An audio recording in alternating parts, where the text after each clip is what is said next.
사랑보다 돈이 먼저라는 걸 72세에 깨달았습니다. 김영숙 씨는 올해 72입니다.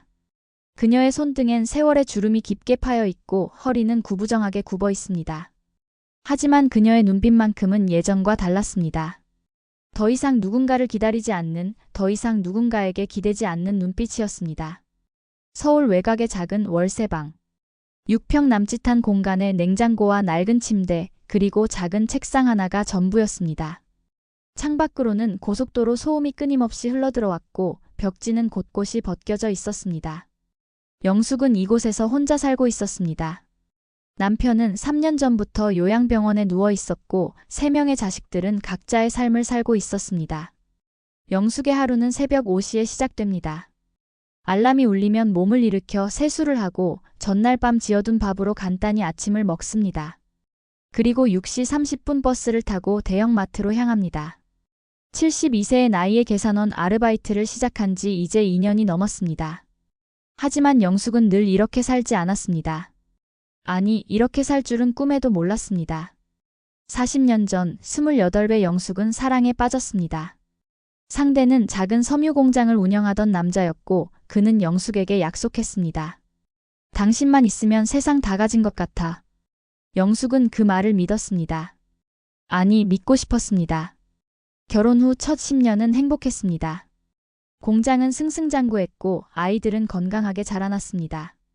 영숙은 남편의 뒷바라지를 하며 살림을 꾸렸고 저녁이면 온 가족이 둘러앉아 밥을 먹었습니다. 그때만 해도 영숙은 믿었습니다. 사랑과 헌신만 있으면 모든 게 괜찮을 거라고. 하지만 세상은 그렇게 호락호락하지 않았습니다. 남편이 사업이 기울기 시작한 건 영숙이 38이 되던 해였습니다. IMF 외환위기였습니다. 거래처들이 줄줄이 부도를 내면서 공장도 함께 무너졌습니다. 빚이 눈덩이처럼 불어났고 집도 공장도 모두 경매로 넘어갔습니다. 하룻밤 사이에 중산층에서 빈곤층으로 떨어졌습니다. 여보, 미안해. 내가 무능해서. 남편은 밤마다 술을 마시며 울었습니다. 영숙은 그런 남편의 등을 쓰다듬으며 말했습니다. 괜찮아요. 우리 함께 다시 일어서면 돼요. 가족은 함께 버티는 거잖아요. 영숙은 진심이었습니다. 사랑하는 사람과 함께라면 가난도 이겨낼 수 있다고 믿었으니까요. 그녀는 식당 설거지, 청소 아줌마, 공장 야간 근무 등 닥치는 대로 일했습니다. 하루에 4시간만 자고 일했습니다. 아이들 학비를 벌기 위해, 남편이 다시 일어설 수 있도록 뒷바라지하기 위해. 엄마, 고생 많으시죠? 아니야. 너희만 잘 크면 돼. 영숙은 늘 그렇게 대답했습니다. 자신의 고통은 감추고 가족의 웃음만을 지키려 했습니다. 그것이 사랑이라고, 그것이 엄마의 역할이라고 믿었으니까요.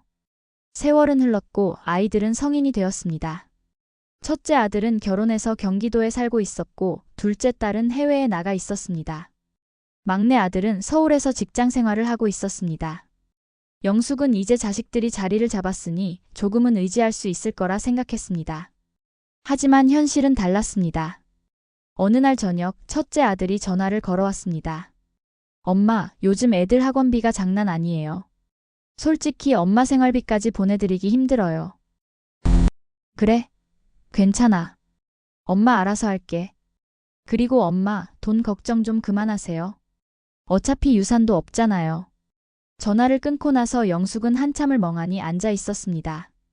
유산이 없다는 말이 머릿속에서 맴돌았습니다. 그렇다면 자신은 자식들에게 무엇이란 말인가? 돈이 없으면 부담스러운 존재에 불과한 걸까? 며칠 뒤 둘째 딸에게서 메시지가 왔습니다. 엄마, 미안해요. 요즘 환율이 안 좋아서 송금 못할 것 같아요. 그리고 솔직히 말하면 저도 제 미래가 불안해요. 어머니, 요즘 같은 세상에 효도보다 내 집이 먼저예요. 영숙은 그 메시지를 읽고 또 읽었습니다. 딸의 말이 틀린 건 아니었습니다. 하지만 가슴 한편이 무너지는 것 같았습니다. 내 집이 먼저. 그렇다면 엄마는 어디쯤일까? 막내 아들은 더 직설적이었습니다. 엄마, 나도 내 인생 살아야 돼요. 엄마는 엄마 인생 사신 거고 나는 내 인생 살 거예요. 이제 서로 독립하는 게 맞지 않아요? 영숙은 그날 밤 혼자 울었습니다. 평생을 가족을 위해 살았는데 이제 와서 독립하자는 말을 들으니 허탈했습니다. 그녀가 믿었던 사랑은 감사로 돌아오지 않았습니다. 대신 부담이 되어 돌아왔습니다. 그날 밤 영숙은 처음으로 자신의 통장을 확인했습니다. 잔액은 37,000원이었습니다. 70평생을 살아온 대가가 고작 이것뿐이었습니다. 영숙은 통장을 손에 쥐고 한참을 멍하니 앉아 있었습니다.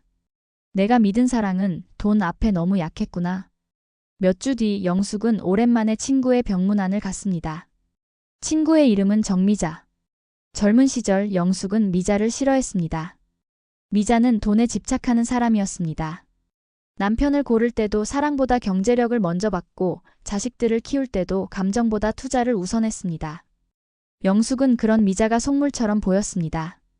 미자야, 사람이 돈만 보고 살면 안 되지. 마음이 중요해.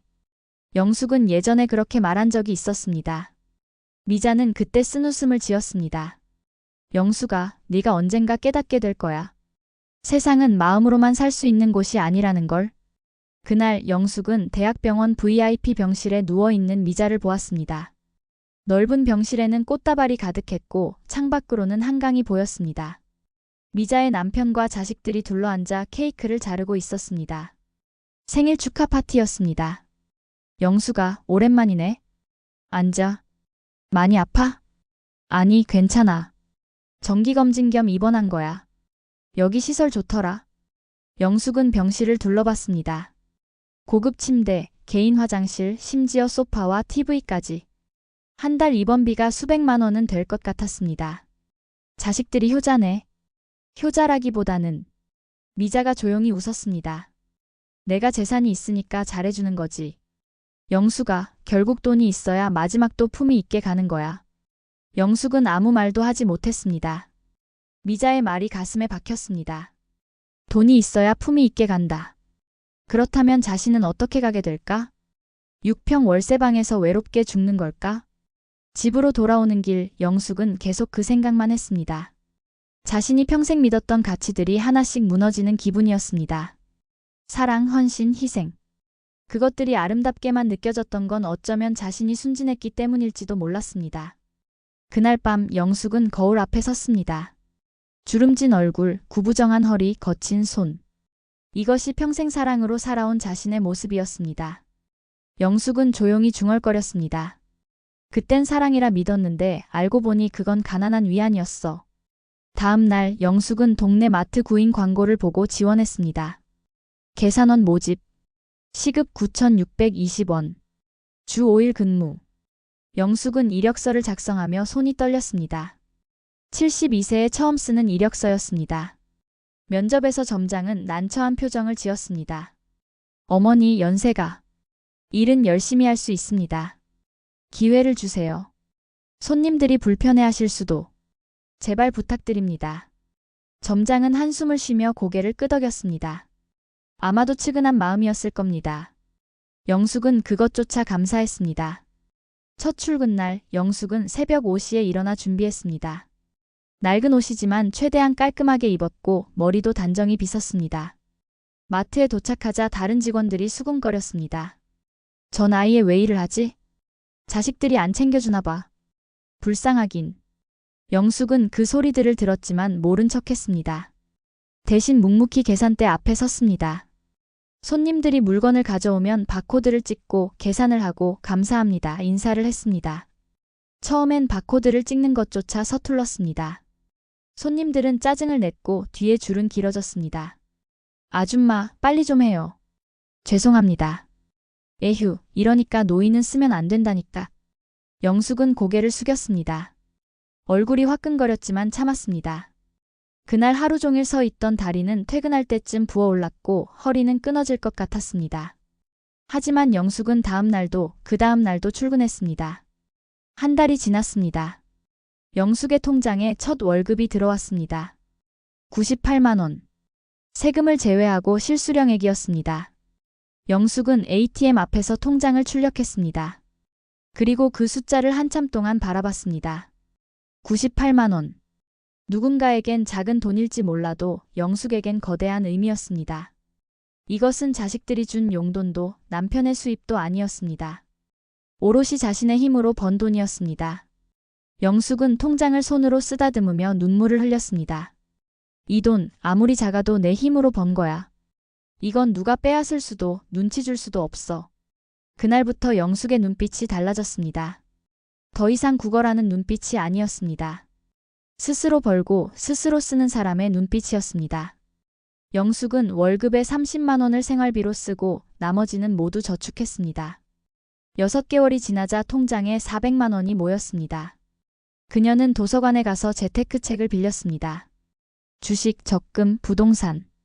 어려운 용어들이 가득했지만 영숙은 포기하지 않았습니다. 모르는 건 도서관 사서에게 물어봤고 유튜브로 공부했습니다. 처음엔 주변 사람들이 비웃었습니다. 아니, 그 나이에 주식을 한다고? 적금도 이자 얼마 안 되는데 무슨. 그냥 편하게 사세요.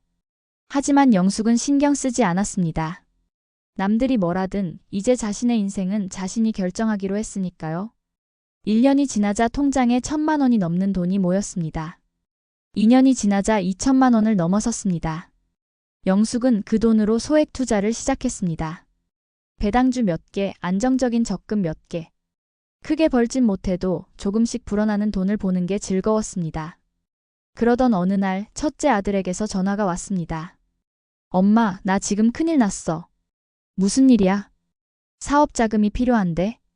엄마, 보증 좀 서줄 수 있어? 이번이 진짜 마지막이야.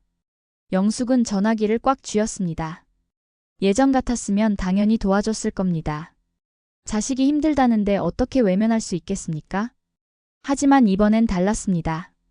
영숙은 조용히 대답했습니다. 아들아, 미안하다. 엄마도 내 인생 챙겨야겠다. 뭐? 네가 예전에 그랬잖니? 유산도 없는데 뭘 바라냐고. 엄마도 이제 그 말이 맞는 것 같아. 엄마, 지금 농담하는 거야? 아니야. 진심이야.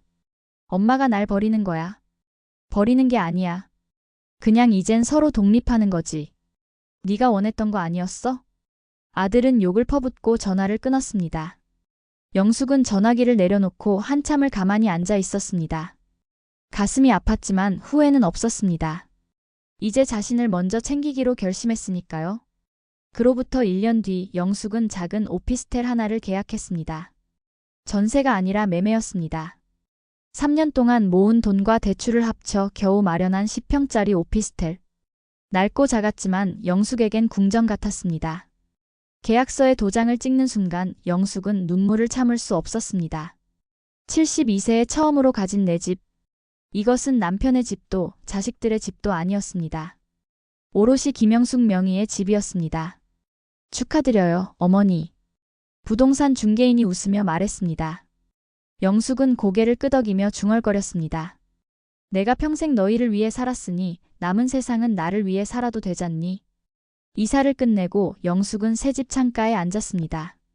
창밖으로 서울의 야경이 보였습니다. 반짝이는 불빛들. 그 안에서 수많은 사람들이 각자의 삶을 살아가고 있었습니다. 영숙도 이제 그중 하나였습니다.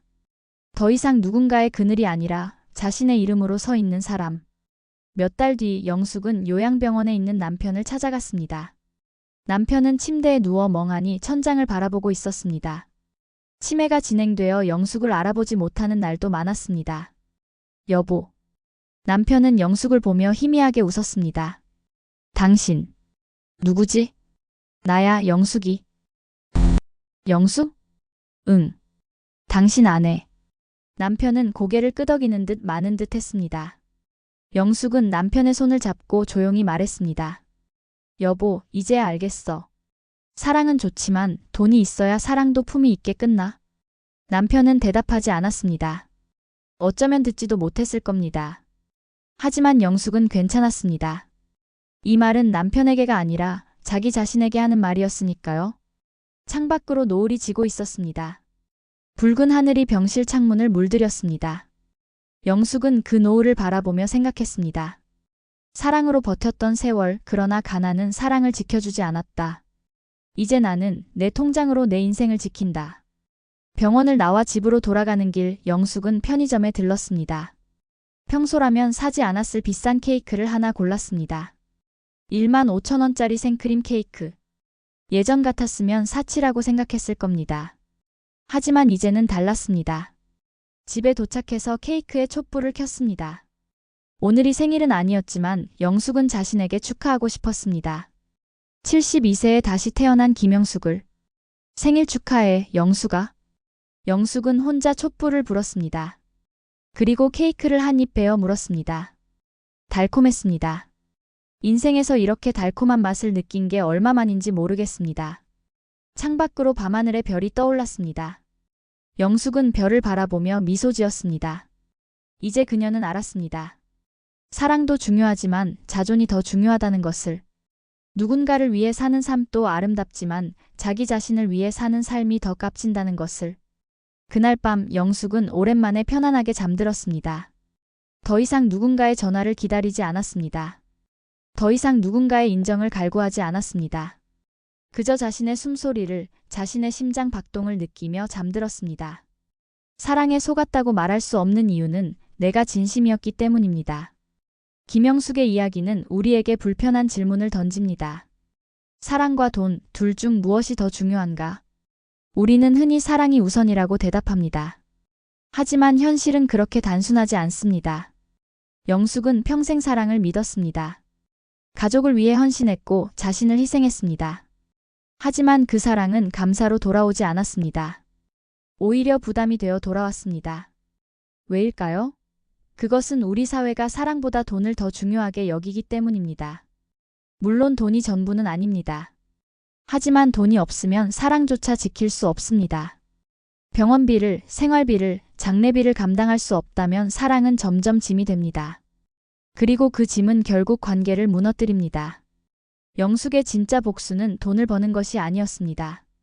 자존을 되찾는 것이었습니다. 72세에 처음으로 자기 이름으로 된 집을 마련했을 때 그녀가 느낀 감정은 승리감이 아니라 해방감이었습니다. 더 이상 누군가에게 의존하지 않아도 된다는 해방감. 우리는 흔히 노인을 부양해야 할 대상으로만 봅니다. 하지만 노인도 한 사람입니다. 자신의 삶을 살 권리가 있습니다. 자신의 돈을 벌 권리가 있습니다. 영숙의 이야기는 그것을 보여줍니다. 여러분은 어떻게 생각하시나요? 사랑과 돈, 둘 중 무엇을 먼저 선택하시겠습니까? 혹시 지금 누군가를 위해 자신을 희생하고 계신가요? 그렇다면 이 이야기가 작은 위로가 되길 바랍니다. 영숙은 72세에 깨달았습니다. 하지만 여러분은 더 일찍 깨달을 수 있습니다. 사랑도 중요하지만 자기 자신을 먼저 지켜야 한다는 것을. 내 통장에 돈이 있어야, 내 이름으로 된 집이 있어야 비로소 당당하게 사랑할 수 있다는 것을. 영숙의 복수는 조용했습니다. 소리치지도 울지도 원망하지도 않았습니다.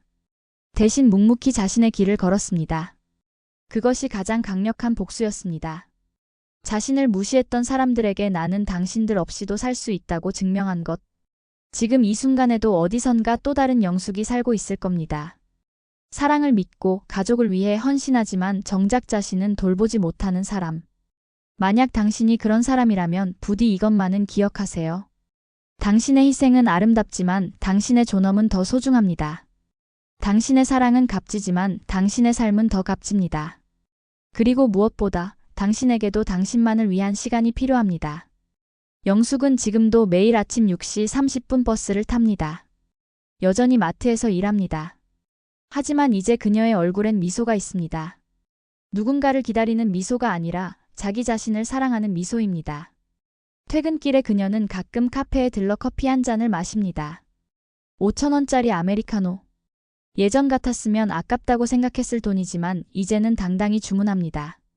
이건 낭비가 아니라 자신에게 주는 선물이니까요. 집에 돌아와서는 작은 베란다에 앉아 책을 읽습니다. 도서관에서 빌린 재테크책, 가끔은 소설책도 읽습니다. 창밖으로 보이는 서울의 야경을 바라보며 영숙은 생각합니다. 이게 진짜 내 인생이구나. 주말이면 혼자 영화를 보러 가기도 합니다. 극장에 앉아 팝콘을 먹으며 스크린을 바라보는 시간. 그 시간만큼은 아무 생각도 하지 않습니다. 그저 영화에 몰입하고 웃고 때론 울기도 합니다. 자식들과는 가끔 연락합니다. 하지만 예전처럼 애타게 기다리지는 않습니다. 전화가 오면 반갑게 받고 오지 않으면 그냥 넘어갑니다. 명절에도 더 이상 눈치 보지 않습니다. 오라고 하면 가고 바쁘다고 하면 혼자 지냅니다. 작년 설날 첫째 아들이 오랜만에 연락했습니다. 엄마, 설날에 우리 집으로 올래요? 아니야, 괜찮아. 너희끼리 보내라. 엄마가 섭섭해 하실까봐. 섭섭하지 않아. 이제 엄마도 엄마 시간이 있거든. 아들은 잠시 말이 없다가 조심스럽게 물었습니다. 엄마, 그때 제가 한 말. 미안해요. 괜찮아. 덕분에 엄마가 정신 차렸어. 그래도 너도 내 인생 살고 엄마도 엄마 인생 살자. 그게 서로한테 나은 것 같아. 전화를 끊고 나서 영숙은 혼자 음식을 차렸습니다. 간단한 떡국 한 그릇. 예전 같았으면 쓸쓸했겠지만 이제는 평온했습니다. 혼자라는 게 외로운 게 아니라 자유로운 거라는 걸 깨달았으니까요. 어느 날 마트에서 일하던 중 한 젊은 여자가 계산대 앞에 섰습니다. 손에 든 장바구니엔 아기 기저귀와 분유가 가득했습니다. 여자의 얼굴은 피곤해 보였고 눈가엔 다크서클이 짙었습니다. 계산을 하던 중 여자의 카드가 거절됐습니다. 다른 카드로 해볼게요. 여자는 당황한 표정으로 지갑을 뒤졌습니다. 두 번째 카드도 거절됐습니다. 뒤에 줄 선 손님들이 웅성거리기 시작했습니다. 에휴, 빨리 좀. 카드도 확인 안 하고 왔나? 여자의 얼굴이 빨개졌습니다. 영숙은 그 모습을 보며 예전의 자신이 떠올랐습니다. 아이 기저귀를 사려다 카드가 막혔던 날. 사람들 앞에서 얼굴이 화끈거리며 서 있던 그날. 영숙은 조용히 자신의 지갑을 꺼냈습니다. 제가 계산할게요. 네. 할머니 왜요? 괜찮아요. 그냥 옛날 생각이 나서. 여자는 눈물을 글썽이며 고개를 숙였습니다. 정말 감사합니다. 꼭 갚을게요. 갚지 않아도 돼요. 대신 나중에 여유 생기면 다른 누군가를 도와주세요. 여자는 몇 번이나 고개를 숙이며 마트를 나갔습니다. 영숙은 그 뒷모습을 바라보며 생각했습니다. 자신이 돈을 벌게 된 건 자신만을 위해서가 아니었습니다. 이렇게 누군가를 도울 수 있는 힘을 갖기 위해서이기도 했습니다. 그날 저녁 영숙은 집에 돌아와 통장을 확인했습니다. 3년간 모은 돈은 이제 4천만 원을 넘어섰습니다. 여전히 부자는 아니지만 가난하지도 않았습니다. 무엇보다 이 돈은 온전히 자신의 것이었습니다. 영숙은 공책을 꺼내 목표를 적었습니다. 75세까지 5천만 원 모으기. 80세까지 작은 카페 차리기. 그 이후 내가 하고 싶은 대로 살기. 누가 보면 웃을지도 모릅니다. 72세의 노인이 무슨 목표냐고. 하지만 영숙은 진심이었습니다.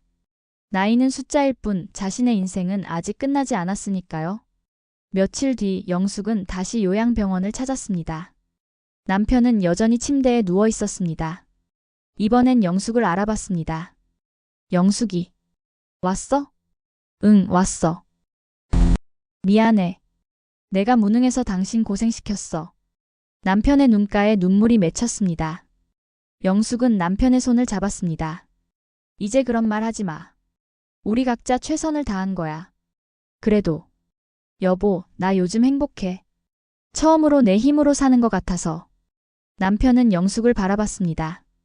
그의 눈엔 미안함과 함께 안도감이 비쳤습니다. 그래.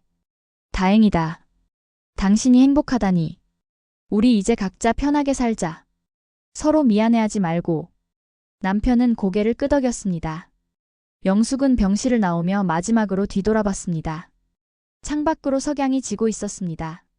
주황빛 햇살이 남편의 얼굴을 비췄습니다. 그는 조용히 눈을 감고 있었습니다.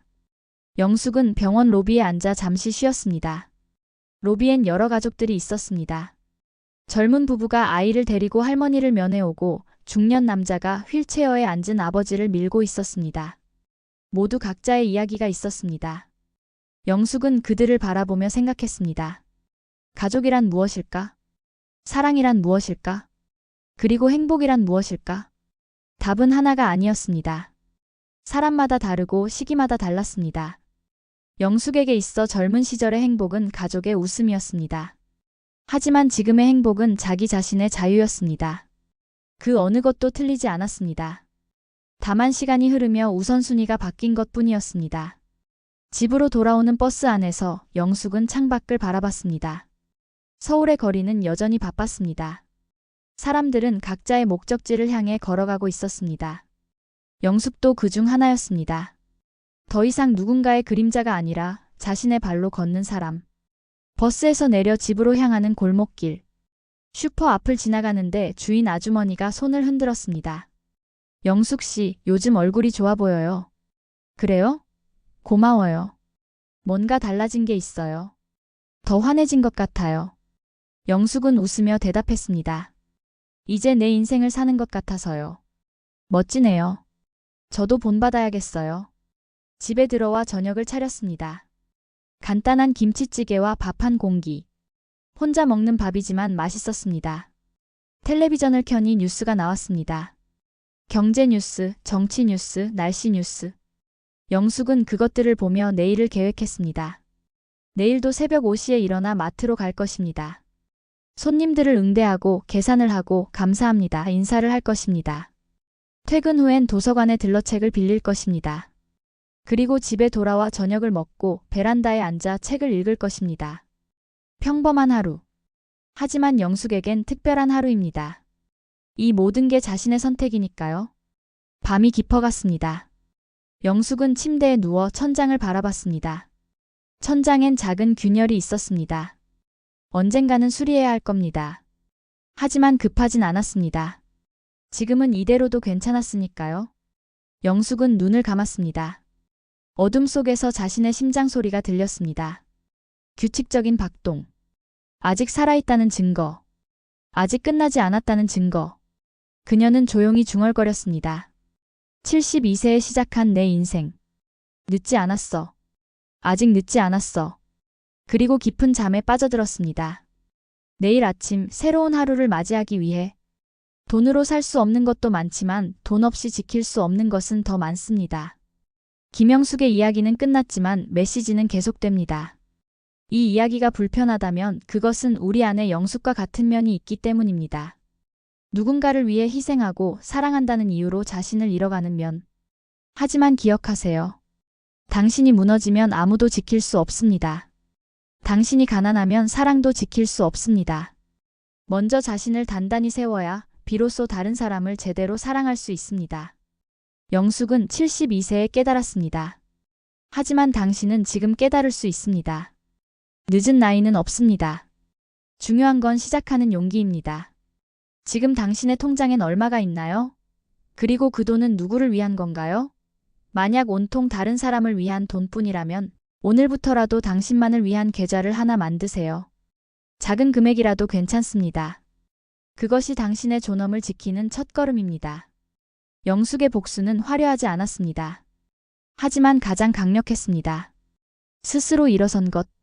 그것이 최고의 복수였습니다. 당신도 할 수 있습니다. 지금부터라도 당신의 인생을 살아가세요. 사랑도 중요하지만 당신은 더 중요합니다.